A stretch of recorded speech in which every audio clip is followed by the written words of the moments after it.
Hello and welcome back to this Downplay Dualistic Crusade. This video will be a short pickups video of what I got from the lovely OrbitDVD company. This is a company I'd never heard of before, but it's one of these smaller, independent, mom and pop, basically, I don't know what you'd call them other than video store or video retailers that have popped up online and also have usually brick and mortar locations. But they had a really great sale running plus a coupon, and I was looking to get some import Blu-rays that did not have an easy, affordable method of purchasing them here in the US. It's a label I've never gotten anything from before, and I wanted to get these limited sets before they went out of print. So I did a little digging to see if there's any way I could get them a little bit cheaper here in the US, and then I started finding all the various listings on a lot of these independent retailers, and I decided to dig some further and found the OrbitDVD company. They're out of Asheville, North Carolina. Here's their little charming logo. But they had a free shipping deal going if you got 3 or more titles, and they also stacked on top of that a 15% off coupon. So that made it really much more affordable and much more enticing to go for the 2 titles I really was looking to find, and then just add a few things to my cart. And they had 1 or 2 things actually marked down on sale that I'd been meaning to pick up for some time, so it was a no-brainer to just go ahead and get them here. So to start, I finally picked up the Eureka Masters of Cinema Spy number 98 release of the masterpiece, The Thief of Baghdad. This is the brand new restoration. This is the same restoration master you'll find on the Cohen Group release here in the US, but Eureka put together a much spiffier package with a much better extras supplement. So this is the release you will want to get if you want the best release of this film ever on home video with the best extras from the newest restoration.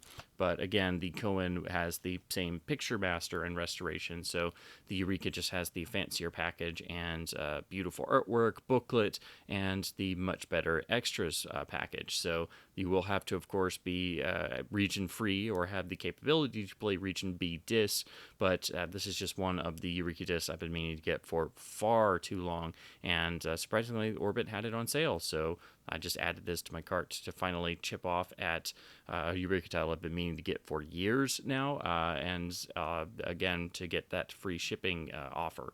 So here it is with the shrink wrap taken off, and of course you open it. There's a lovely booklet, the film on Blu-ray with the extras, and an included PAL DVD copy in case you needed that for some reason. Next is a release I was really wanting to pick up. I was very pleased to see that they carried BFI discs, so I grabbed the limited release of The Pawnbroker.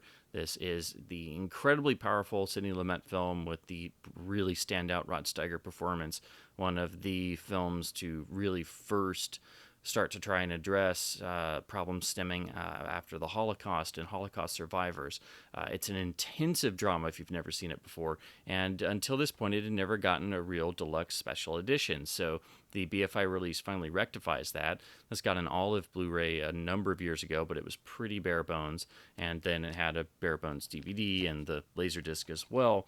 But this is a really nice special edition package. I'm pretty sure it's the same picture master that Olive used, so the difference here will be in the much more comprehensive supplemental features and packaging, and this being a limited version, it does have a nice booklet as well. So you open it and you get the film on Blu-ray and a PAL DVD copy, again, as with Eureka's releases, and then you get this really nice booklet with some wonderful vintage and custom artwork and some nice essays. So it's actually a pretty hefty booklet. It's a little smaller than the size of the case, but don't let that fool you. It runs to about 30 to 35 pages, and of course has some notes about the transfer and vintage pieces along with some new critical essay pieces as well. Next is the BFI release of Beat the Devil from the Sony 4K restoration. I've been meaning to get this for way too long. This is currently to date the best release of the film that exists, the best we've ever had. And the Sony restoration is really important because it really restores the original cut of the film that all the previous releases were using, the heavily truncated American release version that really doesn't help the film very much. So seeing this particular presentation, or any version of the Sony restoration, and seeing the original cut for the first time, it will dramatically, I think, improve people's opinions of the film, which unfortunately are very low. But it's been a cult classic for pretty much ever since it came out, before that was even a term. It has a particular morbid, dark sense of humor, and there's really nothing else quite like it. And of course, when you have John Huston and Bogart and Peter Lorre as well in a film, and it's in Europe in black and white, and just really about figures on the outskirts of society who try to do their own bidding but feel a prevailing sense of doom throughout, so it leads them to be wonderfully acerbic and really concerned only with furthering their cynicism. It's a film that's going to only appeal to a select audience, so if you've seen the film and love it, then you'll know exactly what I'm talking about. But it's a film I've adored ever since I first saw it, but again, the new restoration really is spectacular, and I think the BFI disc is the best presentation of it. Twilight Time did a Blu-ray here in the US, but I think this supersedes it. It has a much better extras presentation in terms of the supplemental package, and again, the new Sony 4K restoration is really a stunner. Now, I believe this first had a limited release like the Pawnbroker that had a booklet, but this is just the standard version, so I guess I missed out on that. I have to compliment Orbit, though. They sent me a message when they pulled this. They said that the shrink wrap was open, that it was still new, but unfortunately the shrink had come undone. And as you can see, that is true, but the disc itself is new, and I don't mind that. I don't have to have a perfectly shrink wrapped object if the rest of it is perfectly fine. I don't have to actually break the seal myself. So, but it was really nice of them to actually send me an email about it and asking me if I wanted to change my order. So that was a really nice touch. They didn't have to do that. And of course, you open it, and there is no booklet. No reversible artwork either, but you get the film on Blu-ray with the extras plus a PAL DVD copy if you should need that. So like the Pawnbroker, since this is a BFI title, it is unfortunately locked to Region B, so you'll need a capable player in order to play this disc. Now we come to the last two titles, and these were why I was trying to find a retailer selling these at a good price in the first place. These are from the Second Sight label, and they are brand new limited editions, but as soon as they got announced, I knew I had to check them out, being a Hammer fanatic, and these being two of my all-time favorite Hammer titles, and looking to be at least solid improvements over what editions we've had in the past. So these are the Second Sight limited editions. First, of course, of the 1959 Hammer masterpiece, The Mummy. This is a beautiful new art commissioned for this hardbox design. It's got a J card, but it's a full limited package with a lovely printed supplements and art cards and new extras, plus most of the older extras from the original out-of-print UK Blu-ray release that unfortunately goes for quite a high dollar amount. Also, this, I think, is using the same HD master that the Warner Blu-ray and the UK Blu-ray used. However, it's actually properly framed this time at the 1.66 to 1 ratio. The Warner Blu-ray, just like their DVDs, cropped it to the more common 1.78. And for this film and most early Hammers, I think that's a bit tight. So that's definitely a relief. The other thing is these discs, this and the next one I'm going to talk about, were actually encoded and authored by the really industry leader, Fidelity in Motion. So these have much better encodings than either the UK or US disc. And the US disc was slightly better encoded than the UK one. But unfortunately, it doesn't carry over all 100% of the extras on that first UK Blu-ray. I think most notable, that Blu-ray actually included a standard def copy of one of Terence Fisher's early directed films. So I wish they'd been able to include that in every part and at last aspect of all of the extras, but it has almost all of them, and it's still nice because the US Blu-ray was totally bare bones and just a cheap Warner job because they did it in their first and only Hammer box set on Blu-ray. But to get this open, so here we have it out of the shrink wrap. The J card is removable, of course. The box is the wonderful sort of hard case type box that you see other labels use, but of course this is a single film release, so I guess you could sort of made me think it's similar to when Indicator does a fancy hard case box set for a single film title and then loads it with printed extras as well. The spine looks really nice. The back is plain, so nothing is printed on the back. The new commission artwork is really nice. I do really enjoy it. It is very reminiscent of the original poster artwork, but I love the original poster so much. I wish there was also like a reversible art option for it. But that's okay because the booklet itself has the original poster art, and this is a really nice, thick, sturdy booklet, so it feels nice in the hand. It has some new essays and critical pieces, along with, of course, lovely still choices. In the middle, we get an ad campaign section. So here is the original UK quad. Then here are some of the other alternates, including a UK alternate and then the US one sheet, which is slightly different. And a nice touch, they printed a whole selection of the original lobby cards. And the text and printing is quite nice. It's very readable, so I do really like what they did with the booklet, because unfortunately, quite a number of booklets, the actual readability of the text is usually something they don't think about. So when it's nice, big, readable text and a nicely printed booklet like this, I'm always very happy, because it's easier said than done to really do well with a booklet. You also get a selection of art cards that are nicely printed, so of course, we have the new poster artwork, and we have some others that try to act like old-fashioned lobby cards. So they are lovely printed stills from the film. I love that they printed probably the most iconic moment of the film for me, and definitely the one thing I probably couldn't imitate without hurting myself, which is Peter Cushing's leaping over every bit of furniture or inanimate objects. And then they nicely printed another variant of the poster. Then we have the case itself, which is a thicker UK-style case, and it's actually on a, well, it's actually gray. It looks black, but it's sort of translucent, but it's a nice sort of off gray, so that does differentiate it a little bit. The art looks really nice on the printed jacket. The rear is the same with the special features listing. And then when you open it, it's a little plain, but there is the new disc. So that's Second Sight's new release of The Mummy. This is also locked to Region B, so you'll need region-free capability. However, I do think this is currently now the best release of the film on home video, and definitely the best of all of the Blu-ray releases, even though it's the same master. The packaging is lovely. The encoding should be much better due to fidelity and motion handling that. So until someone does a brand new scan or a 4K presentation from a 4K scan of this film, which it definitely deserves, I think all the original early Hammers shot by Jack Asher should be available in 4K masters.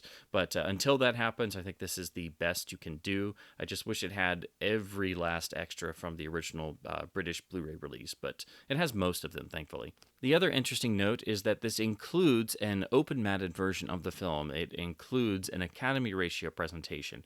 Now, these films were shot spherically, but on home video and most television airings, they were shown in 4:3 or Academy ratio. That's not really, I think, the best way to see these films. However, the compositions aren't terribly hurt by that because it's not a pan and scan job. A number of the more modern Hammer releases, particularly ones from the Hammer company itself, have been including Academy ratio presentations along with other ratios. And while I think 1.66 to 1 is really the best ratio for all of the early Hammer films, it is interesting to look at any additional material you can. So I think it's fascinating to look at the Academy ratio version. But again, I do think the 1.66 is definitely the way to go. But I am very happy, and I think it's commendable to include an alternative ratio presentation. I must admit I was truly excited for this one, and I had to get this. This is their release of the final Frankenstein film, Frankenstein and the Monster from Hell. The reason why I was so excited to get this is the same newer master that was on the out of print and very expensive UK Blu-ray that I missed out on the first time around.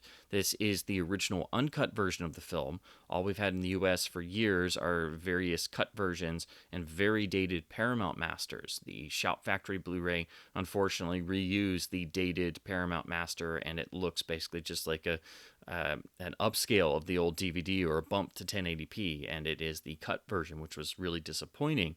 So I was really excited to hear that they were going to use the newer master, so I could finally get my hands on the uncut version in HD and not have to pay through the nose.